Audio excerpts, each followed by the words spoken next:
వందనాలమ్మా. Pastor అయ్య గారికి వందనాలమ్మా. ఏసఐకి వందనాలమ్మా.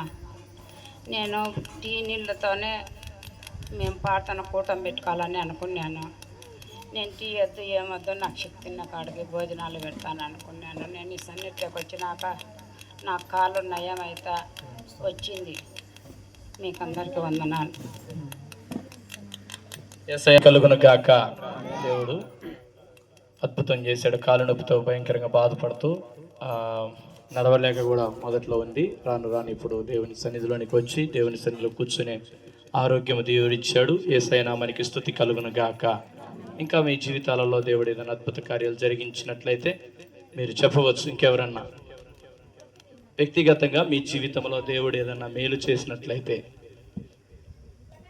ఇంకా నేను వాక్య భాగంలోకి వెళ్తా ఉన్నాను. ఇంకా ఎవరన్నా ఒకళ్ళిద్దరు దేవుడు మీ జీవితంలో ఏం చేశాడో చెప్పినదే కదా అని కాదు, కానీ మరలా వింటారు, ఇంకొకళ్ళు వింటారు. మీ జీవితంలో దేవుడు ఏదైనా మేలు జరిగించినట్లయితే. ఎవరికి దేవుడు ఏం మేలు చేయలేదా? మేలు చేయలేదా? ప్రార్థన చేసినప్పుడు మీకు దేవుడు మేలు చేయలేదా? చేసినట్టయితే లేచి నిలబడి చెప్పండి. నిన్న ఉన్నప్పటినే లేచి చెప్తే అయిపోయాను. నన్ను వింటారు. లేచి నిలబడి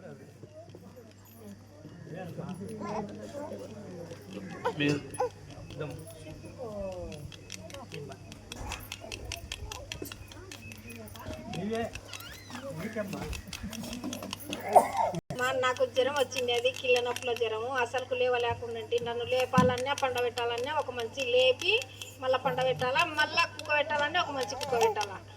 అట్టేటప్పుడు అన్నీ వచ్చి ప్రార్థన చేసినాక నేను ఒక సూది కానీ ఒక మాత్ర లేకుండా ఒక 5 నిమిషాలలోనే బాగైనా. దేవునికి స్తోత్రం కలుగును. సాక్ష్యాన్ని దీవించి ఆశీర్వాదించును గాక.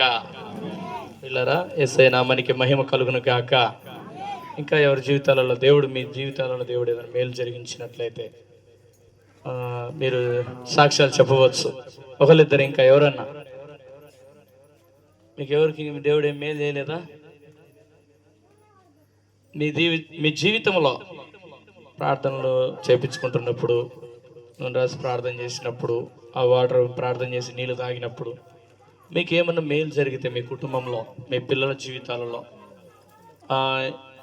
ఎప్పుడైనా మీకు ఆ ప్రార్థనలు చేసినప్పుడు జరిగిన మేలులను మీరు చెప్పవచ్చు, పంచుకోవచ్చు. ఇంకెవరన్నా ఉన్నట్లయితే